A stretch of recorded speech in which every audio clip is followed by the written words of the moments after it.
Marvel, DC, stop creating legacy characters if you aren't gonna use them. Hey, it's Jug. Marvel and DC have some of the most iconic legacy characters out of any superhero in existence. I mean, just look at Miles Morales' Spider-Man and Batman's Robins like Dick Grayson. The big two comic companies have built up this backlog of characters to be the next generation of superheroes, taking up the mantle from their predecessors. However, although these characters are great and I love them all, there's one major flaw that they all share. So let's talk about why legacy characters in comics are a failure. And let's start with possibly the most iconic legacy character of all time, Dick Grayson. Dick Grayson is probably the quintessential legacy character. He was Batman's first Robin, and like the first sidekick character to really hit the mainstream media. I mean, his existence really just kickstarted the whole idea of a sidekick. Somewhat mirroring the story of his mentor, Dick Grayson lost his parents at a young age, but instead of becoming that dark, brooding, mad person that Batman became, Dick Grayson became something else.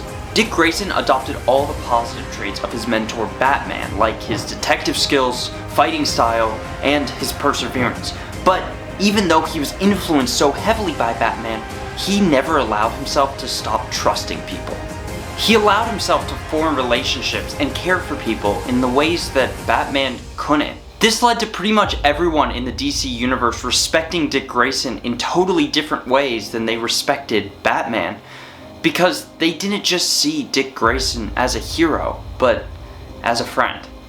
At the same time, Dick even evolved from being his sidekick character to being his own fully fleshed out character of Nightwing.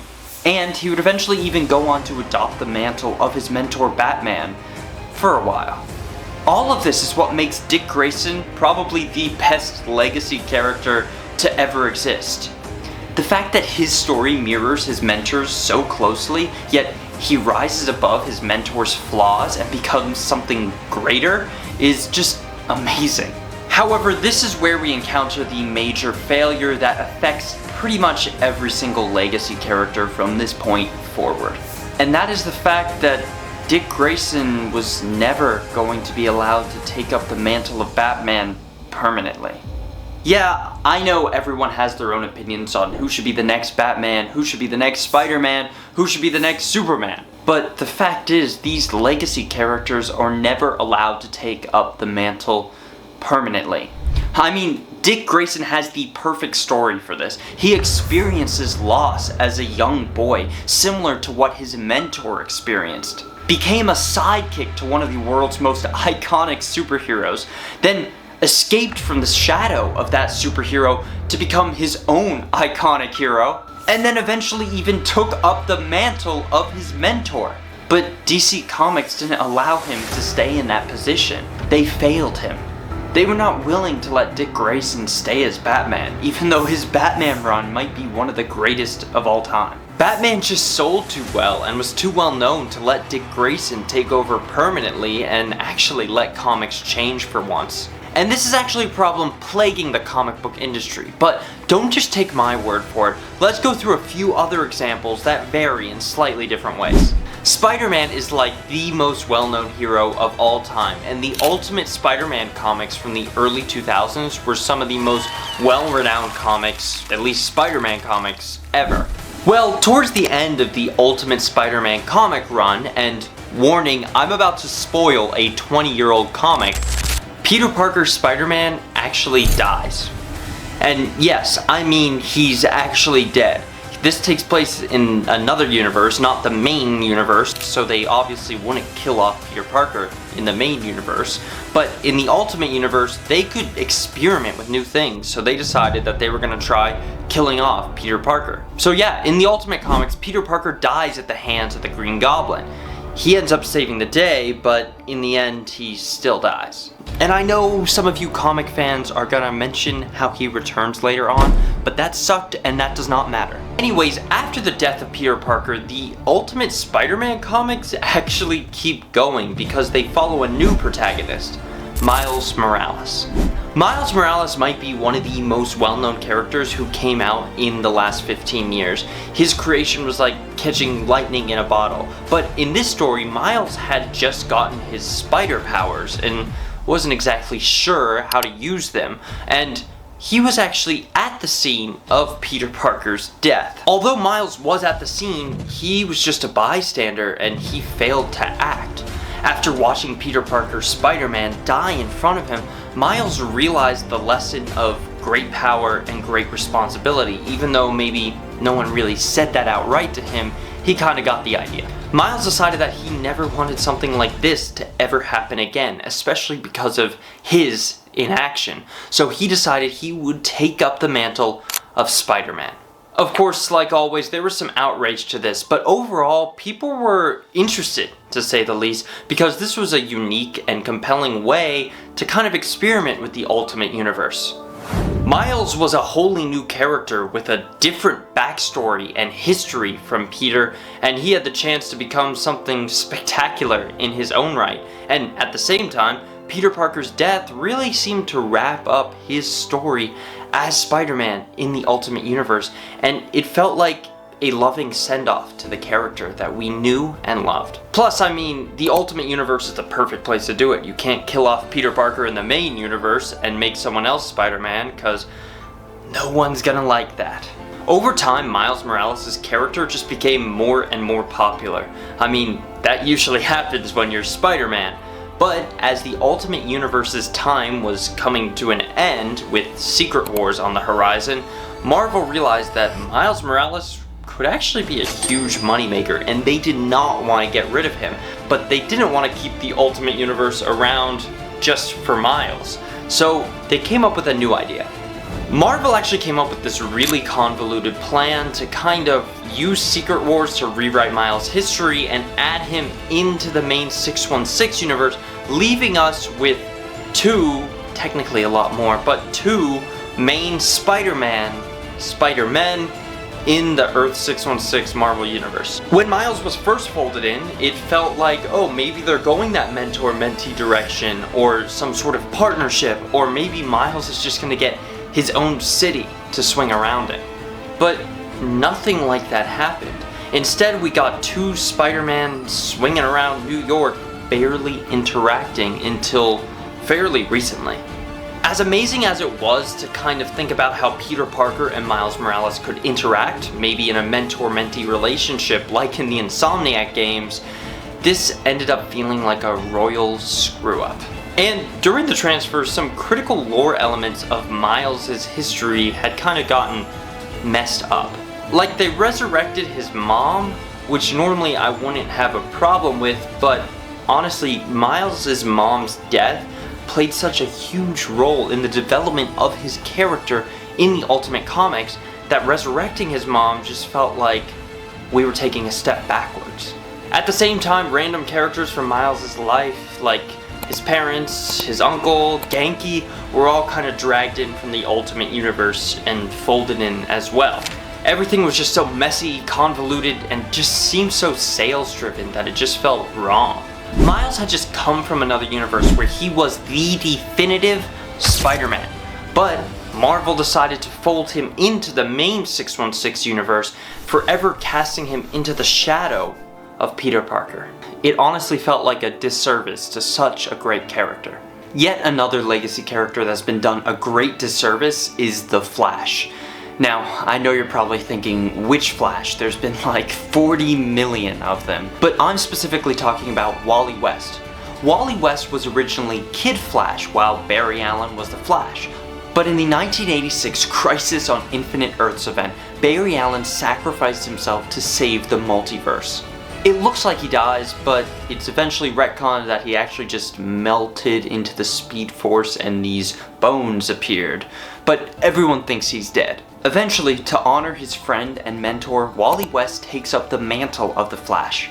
Initially, Wally wasn't nearly as powerful as Barry was. I mean, Wally couldn't even break the speed of light by running. He could barely break the speed of sound. He also had to eat vast quantities of food to maintain his metabolism, which was kind of a new thing for the Flash character. Over time, however, Wally started to do more and more to actually earn the mantle of the Flash. As Wally learned more and came more into the role, he gained new powers, especially after he learned about the Speed Force. That's right, Barry Allen didn't start off with the Speed Force. Wally West was the first one who had the Speed Force, and then they kind of retconned it in that Barry had it. Wally could now do things like sharing or stealing speed, kinetically upgrading his own attacks, super healing other people, and even creating his own costume out of Speed Force energy. Eventually, he would even unlock some powers that Barry had that Wally was never able to do before, like vibrating through solid objects, breaking speed records and speed barriers that Barry was unable to. By the time the early 2000s came around, Wally West had been the Flash for 20 years, and it seemed like he was the first modern legacy character to come into the role, make it his own, and keep the mantle. During the Final Crisis event, Barry Allen was resurrected and the limelight was shifted back to him. Now, normally with most other characters, this would be the end of the legacy character having the mantle, but with the Flash characters, it had been long established that there was this sort of Flash family, and there were tons of Flashes running around, so there was room for Barry and Wally to coexist. The only debate, I guess, was who would be called the Flash. Well, the debate didn't last long, because just 2 years later, DC decided to do their favorite thing and reboot the whole universe in an event called Flashpoint, starting the New 52. During this event, they saw a great opportunity to erase Wally from all of history. Barry was now the new Flash again, and Wally just didn't exist. Of course, since people had followed the adventures of Wally for 20-something years, they loved the character and were rightfully upset that he was just missing.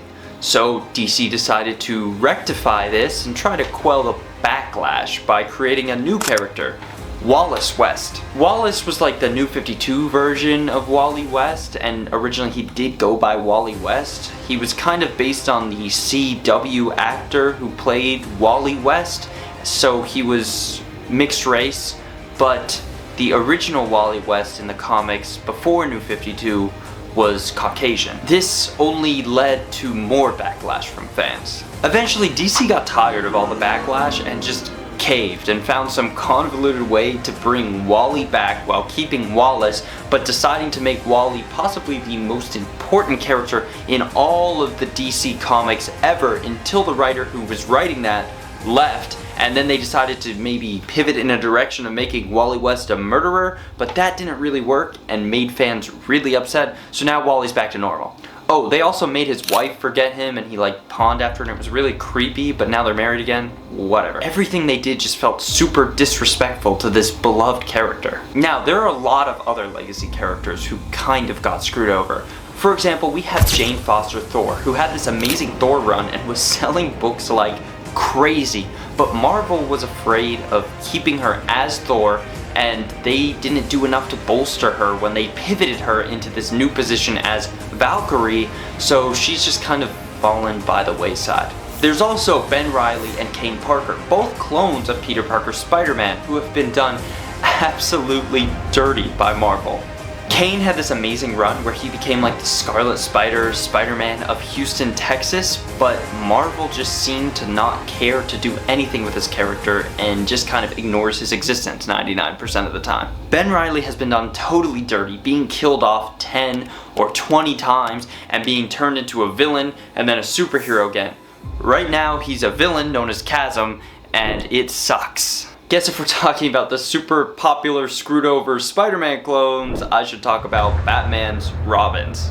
Jason Todd is the first Robin to take up the mantle of Robin after Dick Grayson left, so I guess Robin's a legacy character now too, which is pretty cool. But Jason Todd never really garnered the popularity that Dick Grayson did as Robin, so he ended up being killed off. However, he was brought back years later as the Red Hood. But even though people like myself love Jason Todd as Red Hood, it seems like he never really found his place in the DC universe after they initially brought him back, with writers not really knowing what to do with the character. I can't tell you how many times I've read a story where Jason Todd gives up killing and then the next writer brings him back to killing. This phase of not knowing what to do with the character after they left the mantle of Robin also goes for Tim Drake, who was the third Robin and was always seen as like the best detective Robin. For some, Tim Drake is also the definitive Robin. Not for me though. I love Dick Grayson. I love Dick. But after Tim Drake was phased out of being Robin, they tried to turn him into some character known as Red Robin, but that didn't really work. So then they tried Drake, which is just his last name, but that flopped, so now he's just in this phase of sometimes being Robin, sometimes being, I don't even know.